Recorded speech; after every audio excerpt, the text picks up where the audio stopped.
전 세계가 충격에 휩싸였습니다. 독일의 자동차 산업, 그 심장부에서 믿을 수 없는 일이 벌어졌기 때문입니다.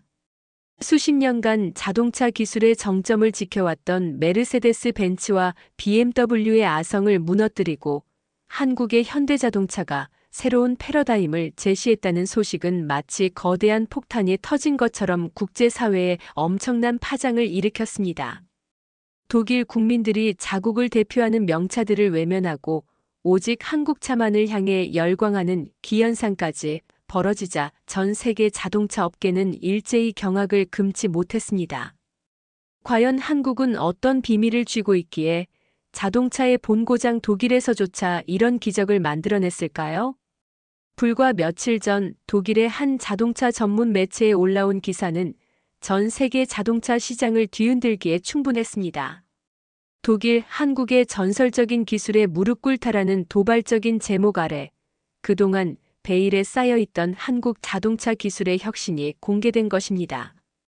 이는 그동안 미국과 일본이 맹목적으로 추구해왔던 엔진의 힘을 넘어 전기차의 효율성과 미래 기술의 집약이라는 완전히 새로운 영역을 개척했다는 점에서 더욱 큰 의미를 가졌습니다. 이 소식이 전해지자마자 전 세계 언론들은 일제히 한국을 주목하기 시작했습니다. 독일의 유력 경제지 한델스블라트는 한국은 더 이상 추격자가 아니다. 이제는 선도자다라고 평가했고 영국의 BBC는 조용히 혁신을 준비해온 한국의 저력에 세계가 놀랐다고 보도했습니다. 독일 현지에서는 더욱 뜨거운 반응이 쏟아져 나왔습니다. 특히 독일의 자동차 공학자들과 전문가들은 한국의 기술력에 경탄하며 우리가 수십 년간 연구했던 난제를 한국이 단번에 해결했다고 입을 모았습니다. 한 기술 분석가는 이건 단순한 기술 발전이 아니라 자동차 산업의 역사를 새로 쓰는 혁명이라고 손을 떨며 말했습니다. 마치 오래된 거목이 쓰러지고 그 자리에 새로운 생명이 싹트는 것처럼 독일의 자동차 산업은 거대한 변화의 기로에 서게 된 것입니다. 이 모든 이야기는 한 독일인 자동차 엔지니어, 바로 저의 시점에서 시작됩니다. 저는 평생을 독일 자동차 기술의 우수성을 믿고 살아왔습니다. 벤츠의 완벽한 주행 성능, BMW의 날카로운 코너링, 아우디의 정교한 디자인은 저에게 자부심 그 자체였습니다. 하지만 최근 몇 년간 저는 자동차 시장의 변화 속에서 불안감을 감출 수 없었습니다. 특히 급변하는 전기차 시장에서 일본과 미국이 뒤처지고 있다는 사실은 저를 더욱 초조하게 만들었습니다. 그때 제 눈에 들어온 것이 바로 한국 자동차였습니다. 처음에는 호기심에 불과했지만 그들의 기술을 깊이 파고들수록 저의 고정관념은 산산조각 났습니다. 그들이 보여준 기술력은 제가 상상했던 그 이상이었고 저는 결국 직접 한국을 방문하여 그들의 비밀을 파헤치기로 결심했습니다. 도대체 한국은 어떤 힘을 숨겨왔을까요?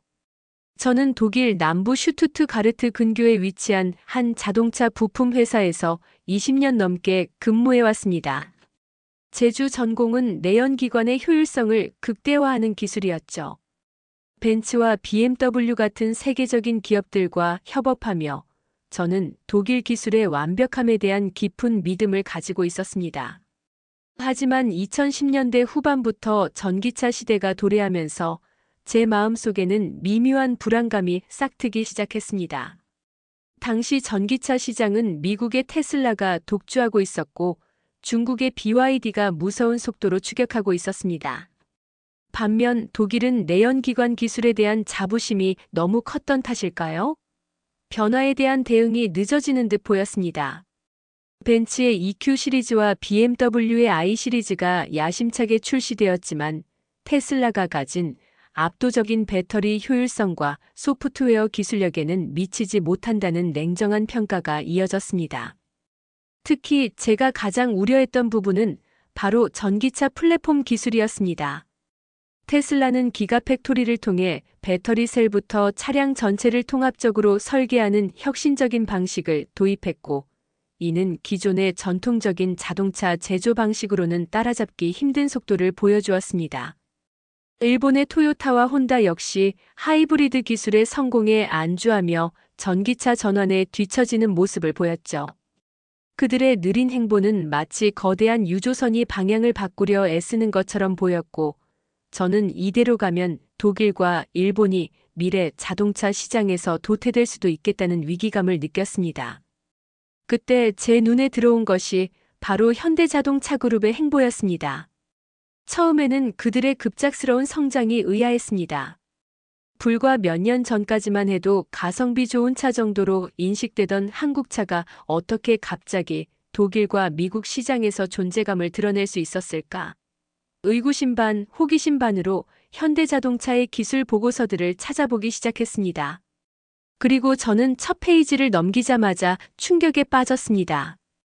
그들이 공개한 이 GMP ELEC 글로벌 마절러 플랫폼은 제가 이제껏 보지 못했던 혁신적인 설계 방식이었습니다. 배터리 모듈을 자유롭게 배치할 수 있고 800V 초고속 충전 시스템을 적용하여 단 18분 만에 10%에서 80%까지 충전이 가능하다는 내용은 저를 완전히 매료시켰습니다. 이는 당시 400V 시스템을 주로 사용하던 독일의 기술력을 훨씬 뛰어넘는 것이었습니다. 저는 그 즉시 동료들과 함께 현대차의 기술에 대해 깊이 있는 토론을 시작했습니다. 제 동료 중 한 명인 마르쿠스는 회의적인 시각을 드러냈습니다. 한국이 800V 충전 기술을 상용화했다고. 그건 테슬라도 아직 완전하게 구현하지 못한 기술이야. 분명히 어딘가에 문제가 있을 거야. 하지만 저는 달랐습니다. 그들의 보고서에는 상세한 기술 데이터와 시뮬레이션 결과가 담겨 있었고, 이는 거짓말을 할 수 없는 명확한 증거였습니다. 제가 특히 주목했던 부분은 한국이 단순히 배터리 충전 속도만 향상시킨 것이 아니라는 점이었습니다. 그들은 VLVHICLE2로드이라는 차량에 있는 전기를 외부로 끌어와 다양한 전자기기를 사용할 수 있는 기능을 적용했습니다. 캠핑이나 야외 활동을 즐기는 독일 사람들에게 이 기능은 엄청난 매력으로 다가올 것이라 확신했습니다. 저의 확신은 현실이 되었습니다. 독일 현지에서 현대자동차의 전기차 아이오닉 5와 아이오닉 6 그리고 기아 EV6에 대한 시승 후기가 쏟아져 나오기 시작했습니다. 유명 자동차 유튜버들은 하나같이 감탄사를 연발했습니다. 특히 눈에 띄었던 것은 차량의 디자인이었습니다. 레트로와 미래지향적인 감성이 조화된 아이오닉 5의 디자인은 움직이는 조각품이라는 찬사를 받았고, 유려한 곡선미가 돋보이는 아이오닉 6는 새로운 형태의 유선형 디자인이라며 호평을 받았습니다.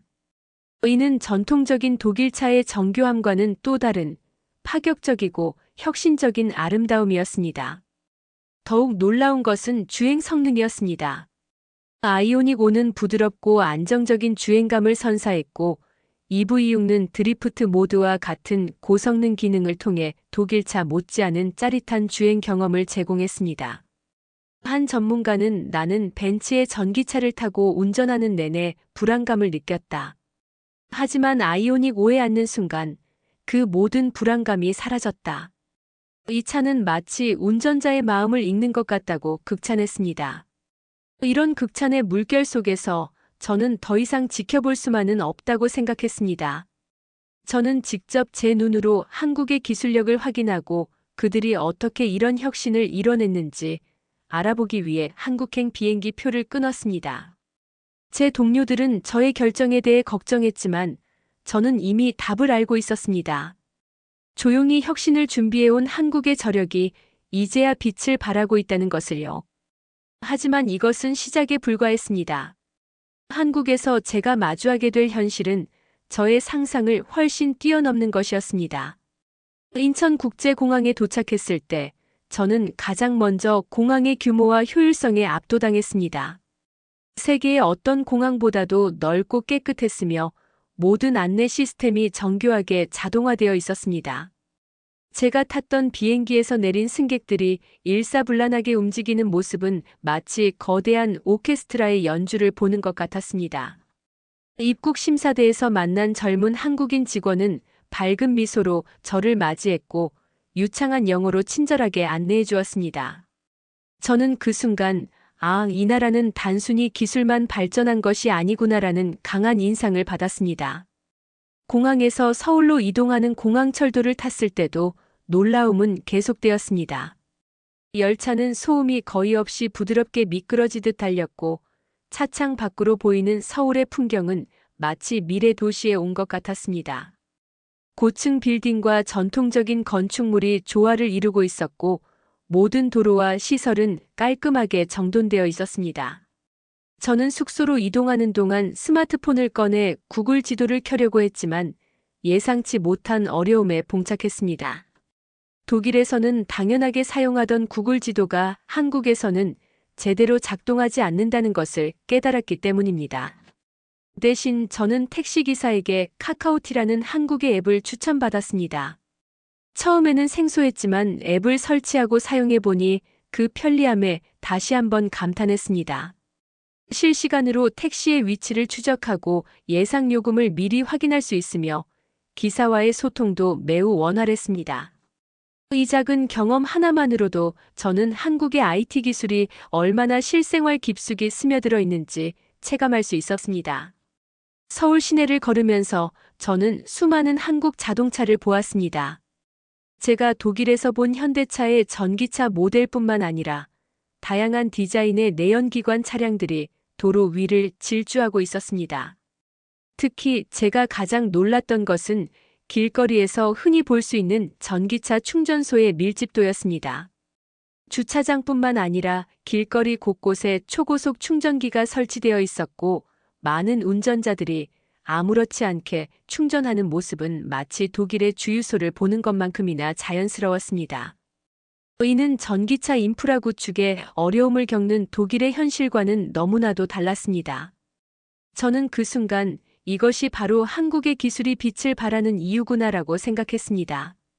단순히 좋은 차를 만드는 것을 넘어 그 차를 편리하게 사용할 수 있는 환경까지 완벽하게 조성해 놓았기 때문입니다. 저는 숙소에 짐을 풀고 곧바로 서울의 현대자동차 전시장으로 향했습니다. 전시장은 마치 미래의 자동차 박물관처럼 꾸며져 있었습니다. 각 차량의 옆에는 터치스크린이 설치되어 있었고, 고객들은 직접 차량의 성능과 기술에 대한 정보를 자유롭게 탐색할 수 있었습니다. 저는 아이오닉 5에 직접 앉아보았습니다. 제가 상상했던 것보다 훨씬 더 넓고 쾌적한 실내 공간에 놀랐습니다.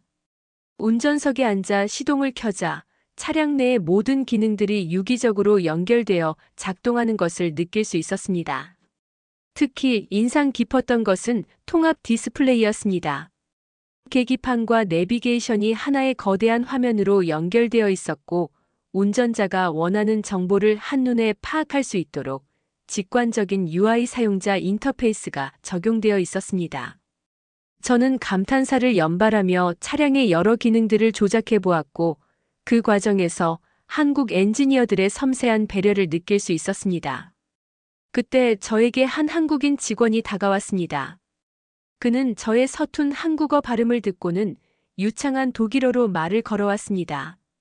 저는 그에게 제가 독일에서 온 엔지니어이며 한국의 자동차 기술에 대해 깊은 관심이 있다고 밝혔습니다. 그는 환하게 웃으며 저를 반갑게 맞아주었습니다. 한국에 오신 것을 환영합니다. 독일에서 저희 기술에 관심을 가져주셔서 감사합니다. 혹시 궁금한 점이 있으시면 편하게 물어보세요. 그의 친절한 태도에 저는 마음이 편해졌습니다. 저는 그에게 아이오닉 5의 VEL 기능에 대해 질문했습니다. 이 기능이 정말로 안정적으로 작동합니까? 전력 효율은 어떻습니까? 그는 자신감 있는 표정으로 대답했습니다. 물론입니다. 저희는 이 기술을 개발하기 위해 수많은 테스트를 거쳤습니다. 특히 배터리 관리 시스템 BMS를 자체적으로 개발하여 전력 손실을 최소화했습니다. 이 기술은 단순히 전기를 외부로 공급하는 것을 넘어 차량 배터리의 건강 상태를 최적의 상태로 유지하는 역할까지 합니다. 그의 설명은 저의 기대치를 훨씬 뛰어넘는 것이었습니다. 저는 단순히 VEL 기능이 전기를 뽑아 쓰는 것이라고만 생각했는데 그 이면에는 배터리 수명을 관리하고 효율을 극대화하는 첨단 기술이 숨어 있었던 것입니다. 저는 그에게 놀랍습니다. 독일의 어떤 제조사도 이런 기술을 완벽하게 구현하지 못했습니다라고 말했고, 그는 겸손하게 웃으며 아직 갈 길이 멀다고 대답했습니다. 저는 그에게서 독일 엔지니어들이 가진 자만심과는 다른 겸손하면서도 끊임없이 발전하려는 한국의 기술 정신을 느낄 수 있었습니다. 이 경험은 제가 한국에 도착해서 첫날 느낀 가장 큰 충격이었습니다. 하지만 이것은 제가 경험하게 될 한국 기술력의 빙산의 일각에 불과했습니다. 한국에서 보낸 며칠은 저의 모든 고정관념을 산산조각 냈습니다. 저는 단순히 자동차 기술만을 보러 온 것이었지만 한국의 기술력은 자동차를 넘어 사회 전체에 걸쳐 광범위하게 적용되고 있었습니다. 제가 가장 먼저 주목한 것은 군사기술이었습니다. 독일에 있을 때부터 한국이 K방산 한국의 방위산업을 통해 세계 시장에서 존재감을 드러내고 있다는 소식은 접했지만 직접 확인한 그들의 기술력은 가히 압도적이었습니다. 폴란드와 노르웨이 같은 유럽 국가들이 앞다투어 한국산 무기를 도입하는 이유를 알 수 있었습니다. 저는 서울에서 열린 한방산 전시회에 방문할 기회를 얻었습니다. 그곳에서 제가 마주한 것은 놀라움 그 자체였습니다. 한국의 K 전차는 흑표라는 이름으로 불리며 세계 최고 수준의 기동성과 화력을 자랑하고 있었습니다. 전시 부스에서 만난 한국인 엔지니어는 제게 이 전차의 핵심 기술인 자동 장전 장치와 첨단 사격 통제 시스템에 대해 설명해 주었습니다. 독일의 레오파르트 전차와 비교했을 때 저희 K 전차는 험준한 산악 지형에서도 압도적인 기동성을 발휘합니다. 특히 저희가 자체 개발한 사격 통제 시스템은 움직이는 표적을 정확하게 추적하여 명중시킬 수 있습니다. 이건 단순한 무기가 아니라 미래 전쟁의 판도를 바꿀 전략 병기입니다. 그의 목소리에는 자부심이 가득 차 있었고 저는 그가 말하는 하나하나의 기술적 성과에 경탄할 수밖에 없었습니다. 더욱 놀라웠던 것은 한국의 항공우주 기술이었습니다. 그들의 누리호는 불과 몇 년 만에 성공적인 발사를 연이어 기록하며 세계를 놀라게 했습니다. 과거 미국과 러시아가 수십 년에 걸쳐 이룩한 성과를 한국은 짧은 시간 안에 따라잡고 독자적인 기술을 확보했습니다. 한 항공우주 전문가와의 인터뷰에서 저는 이 기술의 비밀에 대해 물었습니다. 그는 이렇게 대답했습니다. 저희는 외부의 도움을 최소화하고 모든 부품을 국산화하는 것을 목표로 삼았습니다. 처음에는 불가능하다고 생각하는 사람들이 많았지만 저희는 끝까지 포기하지 않았습니다. 실패는 저희에게 좌절이 아니라 더 나은 성공을 위한 교훈이었습니다. 저는 그의 말에서 한강의 기적을 만들어낸 한국인들의 끈기와 열정을 느낄 수 있었습니다. 그들은 단순히 기술을 따라잡는 것을 넘어 완전히 새로운 기술을 스스로의 힘으로 만들어내고 있었던 것입니다. 산업 분야에서도 한국의 혁신은 끝이 없었습니다. 저는 한반도체 공장 견학을 신청하여 방문할 기회를 얻었습니다. 그곳에서 저는 초미세 공정을 통해 만들어지는 메모리 반도체 생산 라인을 직접 볼 수 있었습니다. 공장 내부는 완벽하게 통제된 무균 환경이었고 수많은 로봇들이 정교하게 움직이며 작업을 하고 있었습니다. 그들은 인간이 할 수 없는 미세한 영역까지 완벽하게 처리하고 있었습니다. 제가 만난 한 한국인 연구원은 이 작은 반도체 하나에 수많은 기술이 집약되어 있습니다. 저희는 1나노미터 단위의 미세 공정을 구현하기 위해 수백 번의 시행착오를 거쳤습니다. 이 기술은 단순히 스마트폰에 들어가는 반도체를 만드는 것을 넘어 미래의 자율주행차, AI, 그리고 모든 첨단 산업의 두뇌 역할을 하게 될 것입니다. 라고 말했습니다. 사회 전반에 걸친 기술의 적용 또한 인상 깊었습니다.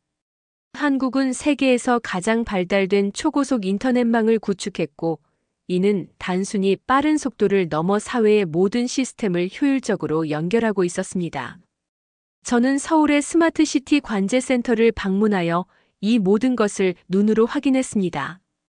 교통, 방범, 환경 등 도시의 모든 정보가 실시간으로 수집되고 분석되어 도시의 효율성을 극대화하고 있었습니다. 저는 그곳에서 스마트 교통 시스템을 담당하는 한 엔지니어와 대화를 나누었습니다. 그는 저희는 인공지능 AI를 활용하여 교통량을 예측하고 신호등을 자동으로 제어합니다. 덕분에 출퇴근 시간대의 교통 혼잡이 크게 줄었습니다. 이 기술은 시민들의 삶을 더 편리하고 안전하게 만들어줍니다. 라고 설명했습니다. 저는 이 모든 기술이 단순히 돈을 벌기 위한 수단이 아니라 국민의 삶을 더 좋게 만들기 위한 노력의 결과라는 것을 깨달았습니다. 제가 방문한 모든 장소에서 저는 공통적으로 두 가지를 느낄 수 있었습니다. 첫째, 도전 정신이었습니다. 한국의 기술자들은 실패를 두려워하지 않고 불가능에 도전했습니다. 그들은 세계 최고 수준의 기술을 따라잡는 것에 만족하지 않고 그들만의 독자적인 기술을 만들어냈습니다. 둘째, 협업의 힘이었습니다. 각 분야의 전문가들이 모여 서로의 지식을 공유하고 하나의 목표를 향해 나아가는 모습은 저에게 큰 감동을 주었습니다. 군사기술, 우주과학, 반도체 산업 등 모든 분야에서 이들은 서로 유기적으로 연결되어 시너지를 내고 있었습니다. 저는 한국의 기술이 단순히 하드웨어에만 국한된 것이 아니라는 것을 깨달았습니다. 그들의 기술은 소프트웨어와 인프라, 그리고 인간의 지혜가 결합된 총체적인 결과물이었습니다.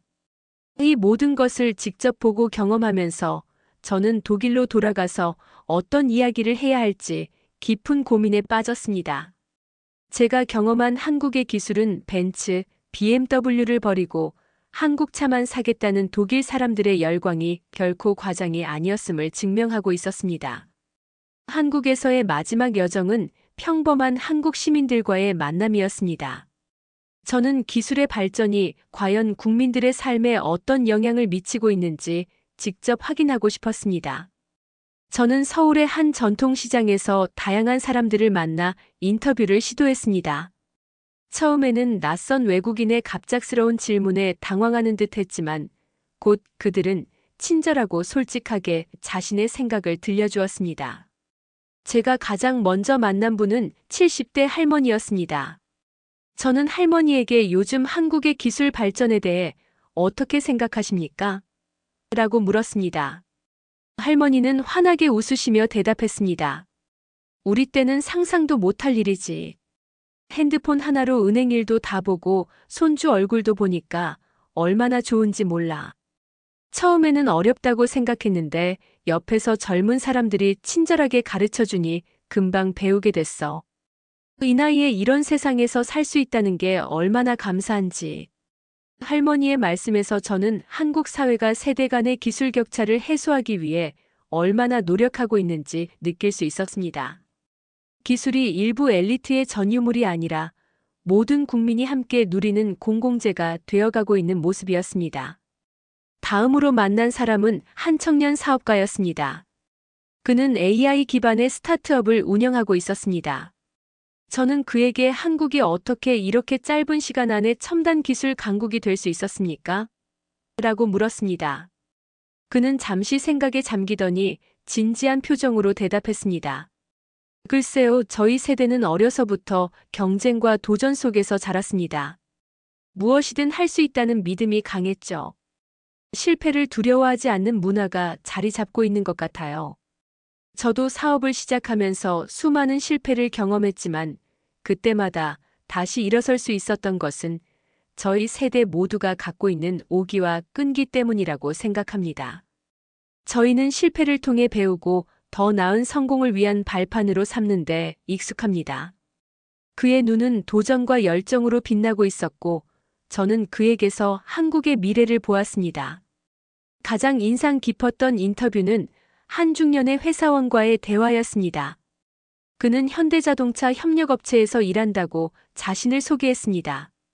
저는 그에게 독일의 자동차 엔지니어들이 한국의 기술에 대해 놀라워하고 있다는 소식을 전해주었습니다. 그는 그 말을 듣고 겸손한 표정으로 말했습니다. 저희는 늘 부족하다고 생각합니다. 독일의 기술은 수십 년간 축적된 장인 정신의 결과물이죠. 저희는 아직 그 경지에 오르지 못했다고 생각합니다. 그래서 더 열심히, 더 빠르게 기술을 개발하고 있습니다. 저희가 가진 강점은 속도와 융합이라고 생각합니다. 전기차 시대는 더 이상 내연기관의 기술력만으로는 경쟁할 수 없습니다. 배터리, 소프트웨어, 디자인, 생산 기술 등 모든 것을 융합하여 새로운 가치를 창출해야 합니다. 저희는 이 모든 것을 유기적으로 연결하는데 강점을 가지고 있습니다. 그의 말은 마치 정교한 기술 보고서를 듣는 것 같았고, 저는 그에게서 한국 기술의 핵심 철학을 엿볼 수 있었습니다. 이외에도 저는 많은 한국인들과 대화를 나누었습니다. 그들은 모두 공통적으로 자부심과 겸손함을 동시에 가지고 있었습니다. 자신들의 기술력에 대해 자부심을 가지면서도 동시에 끊임없이 배우고 발전해야 한다고 생각하고 있었습니다. 저는 이것이 바로 한국이 단기간에 놀라운 성장을 이룰 수 있었던 근본적인 힘이라고 확신했습니다. 그들은 과거의 영광에 안주하지 않고 늘 미래를 향해 나아가는 사람들이었습니다. 저는 한국을 떠나기 전 마지막으로 서울의 야경을 바라보았습니다. 수많은 불빛이 반짝이는 도시를 보며 저는 깊은 생각에 잠겼습니다. 한국의 기술은 단순히 눈에 보이는 첨단 제품이 아니라 그 제품을 만들어내는 사람들의 가치관과 철학이 담겨 있는 것이었습니다. 끊임없이 도전하고 실패를 두려워하지 않으며 서로 협력하고 국민의 삶을 더 좋게 만들고자 하는 그들의 정신이 바로 한국 기술의 가장 위대한 비밀이었습니다. 제가 한국에서 경험한 모든 것은 저의 고정관념을 송두리째 바꿔놓았습니다. 저는 단순히 자동차 기술만을 보러 왔지만 한국은 저에게 기술의 본질, 즉 기술이 인간과 사회에 어떤 의미를 가지는지에 대한 깊은 통찰을 안겨주었습니다. 독일로 돌아온 저는 곧바로 동료들과 상사들을 소집하여 제가 보고 느낀 모든 것을 공유했습니다. 처음에는 저의 이야기에 회의적인 시각을 보이던 동료들도 제가 찍어온 영상과 사진, 그리고 한국의 기술 보고서들을 보며 점차 놀라움과 경탄의 표정으로 변해갔습니다. 저는 그들에게 이렇게 말했습니다. 우리가 그동안 추구해왔던 완벽한 내연기관 기술은 이제 더 이상 미래의 답이 아닙니다. 한국은 이미 내연기관의 시대가 끝났음을 직감하고 완전히 새로운 판을 짜고 있습니다. 그들은 자동차를 단순한 이동수단으로 보지 않고 생활의 중심으로 보고 있습니다. 차량 내에서 모든 것을 제어하고 차량의 전기를 외부로 끌어다 쓰며 차량이 스스로 알아서 주행하는 시대가 오고 있습니다. 그리고 그 시대의 선두에 한국이 서 있습니다. 저의 발표는 회사 내에 엄청난 파장을 일으켰습니다. 특히 제가 가져온 한국의 전기차 배터리 관리 시스템 BMS에 대한 기술 보고서는 독일 엔지니어들에게 큰 충격을 안겨주었습니다. 한 노련한 엔지니어는 보고서를 한참 들여다보더니 이건 우리가 5년 안에 달성하겠다고 목표를 세웠던 기술인데 한국은 이미 상용화했어. 믿을 수가 없군. 이라고 중얼거렸습니다. 그의 표정에는 경악과 함께 깊은 존경심이 서려 있었습니다. 저는 한국의 기술이 가진 세계적 의미를 세 가지로 요약했습니다. 첫째, 추격자에서 선도자로의 전환입니다. 한국은 과거 미국과 일본의 기술을 모방하고 발전시키는데 주력했지만 이제는 완전히 새로운 기술과 시장을 개척하고 있습니다. 그들의 혁신적인 기술은 전 세계에 새로운 도전 과제를 제시하고 있으며 이는 글로벌 기술 경쟁의 판도를 근본적으로 바꾸어 놓을 것입니다. 둘째, 기술 융합의 힘입니다. 한국의 기술은 단순히 한 분야에 국한되지 않습니다. 반도체, IT, 통신, 그리고 자동차 기술이 유기적으로 결합되어 시너지를 창출하고 있습니다. 이는 미래 사회가 요구하는 복합적인 문제 해결 능력을 보여주는 사례이며 다른 국가들에게 중요한 교훈을 주고 있습니다. 더 이상 단일 기술만으로는 경쟁력을 가질 수 없다는 것을 한국은 증명하고 있습니다.